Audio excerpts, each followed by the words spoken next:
Previous year question பேப்பர்லேருந்து ஒரு simplification some பார்த்தலாமா?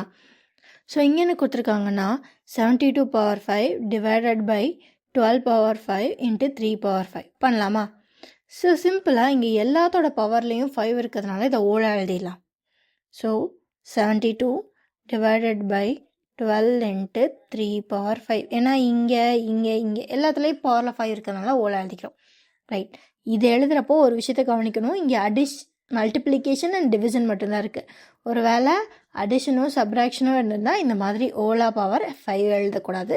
இங்கே multiplication and division இருக்கிறதுனால மட்டும் இது எழுதுறோம். ரைட், ஸோ இப்போ ஃபஸ்ட்டு மல்டிப்ளிகேஷனை பண்ணுறதா டிவிஷனை பண்ணுறதா? சிம்பிள், BODMAS ஃபாலோ பண்ண வேண்டியதான். ஸோ ப்ராக்கெட் ஆஃப் டிவிஷன் அப்புறம் தான் மல்டிப்ளிகேஷன். ஸோ ஃபஸ்ட்டு யாரை பண்ணணும்? டிவிஷனை. So 72 divide by 12 into 3 power 5. First யாரை பண்ணணும்? Division. So 1 12s are 12, 6 12s are 72. 6 2s are 12, 1 6 plus 1 72. Right. So இப்போ என்ன இருக்கு? 6 into 3 power 5. அடுத்த multiplication 6 3s are 18. So 18 power 5 தான் answer. ஓகேவா? So which is equals 18 power 5. Okay. Thank you.